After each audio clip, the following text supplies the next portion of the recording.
I can't lose. No reality where I lose. Ever. Today is Sunday, June 14th, day 165 of the 100 push up, 100 squat progressive challenge for a year. We're almost basically halfway through the month of June. We're doing 150 push up, 150 squat every single day for this month of June. Then next month we go to 160 push up, 160 squat every single day for next month. Let's go. Access.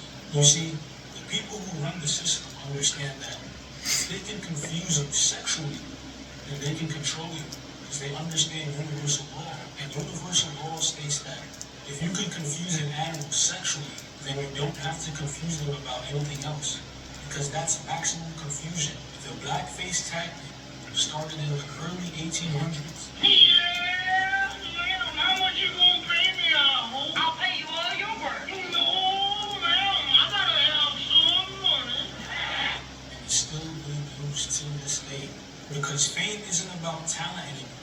It's about, can you successfully influence the next generation to be idiots? We are in control because basically we are not a political organization, we are an organization.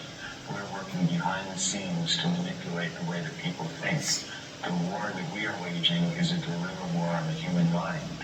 And we use musical frequencies, the dominant frequency, which I've referred to before, and symbolism and imagery to awaken dormant aspects of the human mind. And what we're waging is a cultural war right now on every front, in music, in literature, utilizing the media against itself. And we're using music because that's the instrument that young people respond to right now. We're doing propaganda directly to awaken the wolf.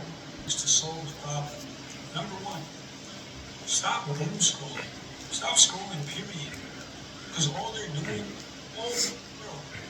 whenever you scroll on that phone, all you see is ideologies that are meant to feed the divide and conquer system.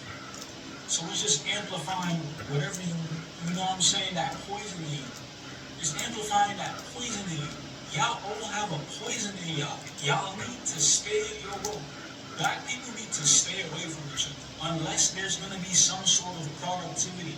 Because by your logic, since you want to blame white people, they filled your mind with so much poison to where now, whenever you come across somebody who looks just like you, the poison immediately begins to spread. If you're black, I want you to just stare at somebody who looks just like you. For 10 seconds, just stare at them and see what happens. You're going to immediately feel the atmosphere of hostility. I hope you know that's not a normal thing, but when you're born into an evil system that's designed to produce evil thoughts and animosity against your own, you're going to pick up the poison by default. So you got to avoid each other because you're carrying viruses. I'm told the boss is called Tommy, and I'm guessing that's you, because you're looking me up and down like I'm a fucking tart. I want to know what you want. You see, the frame of an insult or a threat is that you need to match their energy. You have to reply super quickly and intensely in order to win in this combative frame. But pausing before you speak, usually for 3 to 5 seconds, up to 10 or 15 if you need it, will allow you to reset the frame. You can take a breath, center yourself, and then respond instead of react. And to be clear here, a reaction means that you are being totally pulled into that other person's frame. You're allowing them to set the tone and then dictate your behavior. But a response means that you take in what the other person has said, but you're maintaining your frame. You're replying on your own terms. Now, Billy Kimber doesn't respond. He reacts to any perceived challenge. Which one am I talking to?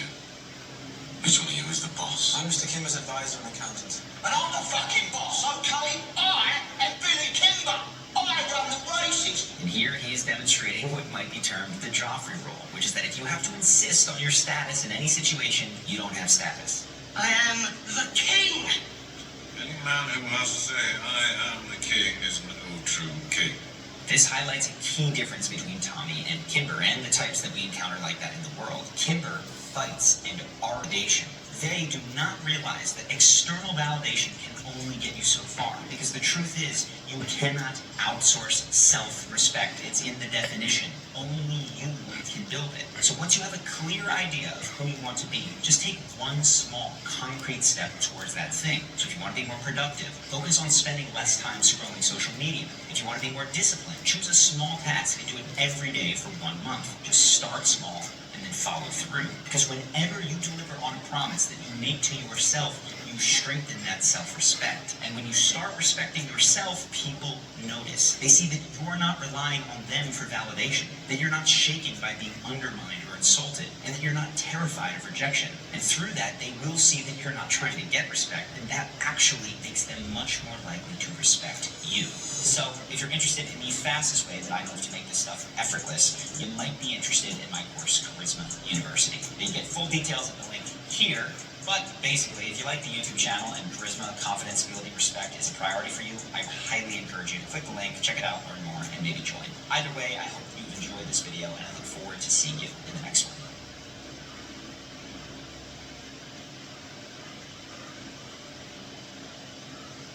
There are 3 dark personality types, and most men are completely blind to which one is ruling them. This ignorance isn't harmless. It's why they're manipulated, discarded, forgotten. But the few